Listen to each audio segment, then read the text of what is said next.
2004-ben a Total Car TV műsora már a harmadik évadjánál tartott, és én egy ilyen E60 M5-nek fogadtam örök hűséget már a bevezetőben.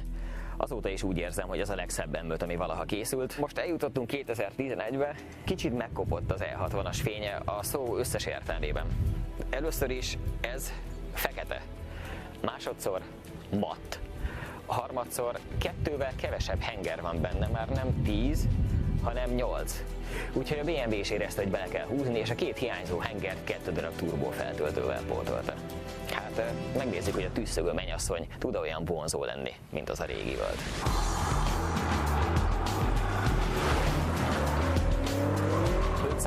ló és tökéletes utazóautó. Tényleg tökéletes. Nincs különösebb hangja, épp csak annyival hangosabban mormog, hogy érezzük, hogy ez nem egy 30D, hanem annál valami komolyabb. Automatikusan szépen mindent komfortba lehet rajta kapcsolni, van kis kamera, amivel ki tud nézni a kereszteződésekbe az autó orrán. Fölismeri a táblákat és kijelzi őket a head-up displayen, amit ide vetít elém. Ennél több segítséget egy autó nem nagyon nyújthat. Tudom, hogy mindannyian nagyon elfoglaltak, de most mégis arra kéri önöket az önök hámlófejű műsorvezetője, hogy szálljanak rá 13 másodpercet.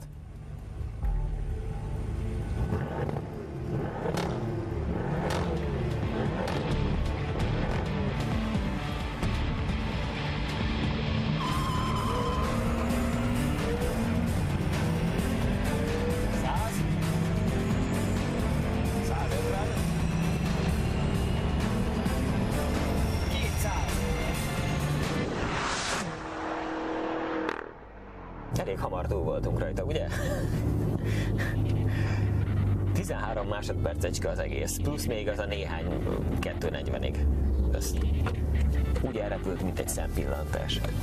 Én egy büdös szót nem értek a navigációból, de hozzávetőlegesen se értem, hogy merre kell menni rajta. Tehát mit jelent például a balra lefelé mutató nyíl? Mivel üti el az ember az időt, ha eltéved a körforgalomban?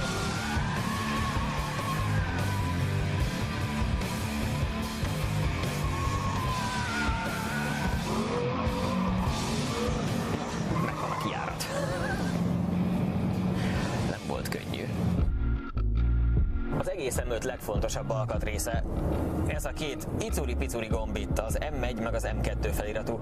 Ezekre lehet ráprogramozni az egyébként külön-külön állítható motor karakterisztikát, lengéscsillapítás karakterisztikát, váltási sebességet és a kormány közvetlenségét és a rásegítés mértékét.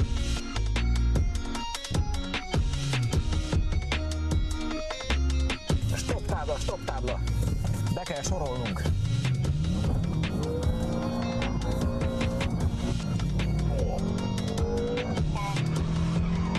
Az a helyzet, hogy az ember veszedelmesen jól megy, hogy az embert még egy ilyen szűk, kacskaringós úton is olyasmikre csábítja, amiket nem csak, hogy nem szabad csinálni, de nem is okos egyáltalán. Közel 2 tonna, még 150 kilót hízott az elődjéhez képest, de fantasztikus, hogy az ember befordítja egy kanyarba, és érezni, ahogy a Michelin Pilot szupersportok apró kis morzsákként elkezdenek elkenődni az első keréken, és ezt itt érezni ezen a kormányon rajta, és onnan lehet tudni, hogy ez a tempó a kanyarban még pont jó, és ha ekkor egy kicsit nagyobb gázt adunk, akkor elindul a feneke, hogyha nem adunk gázt, akkor egyszerűen csak befordul, és nekünk a lengőbordánkat a tüdőnkbe nyomja az ülés.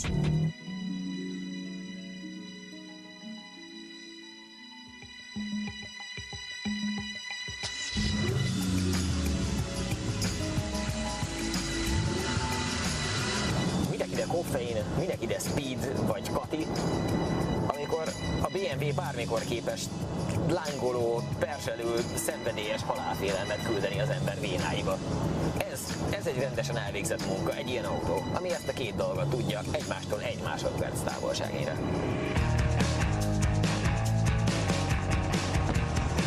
Mit csinál a felelős BMW tulajdonos, ha ki akarja próbálni, hogy miért fizetett 30 millió forintot anélkül, hogy azt akarná, hogy bőribe csukják?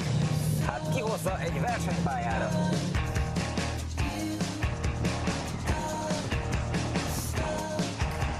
felüladja le a teljesítménye legjavát, hiába van 680 Nm végig, de mégiscsak a felső 2000-es tartományt élvezi a legjobban. A rossz az, hogy a 7 fokozatú DSG bármennyire is zseniálisan dolgozik, mert úgy van megkonstruálva, hogy az 5. a direkt fokozat, és a 6. és a 7. az már az autópályás spórolásra van. Ennek az az eredménye, hogy vannak olyan területek,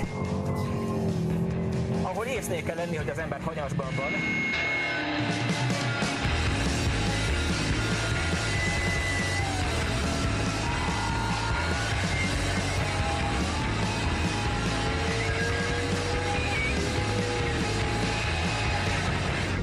És töröljük meg a homlokunkat, berakjuk komfort módba, és mint két kifogástalan erkölcsi úriember visszagördülünk a boxba.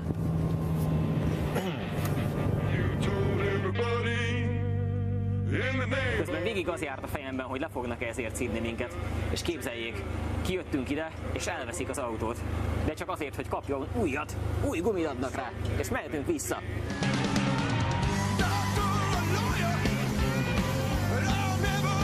A tökéletes huligán autó!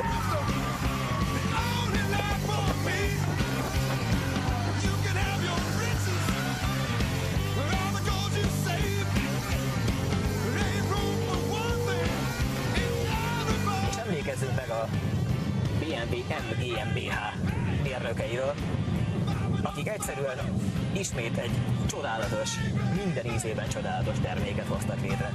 Fogtak egy nagy, nehéz, modern limuzint, ami csúrig van elektronikával, és csináltak belőle egy halkarom, maradéktalanul, hibátlanra polírozott utazóautót, másrészt pedig egy magamfajta idiótáknak való játéktárgyat.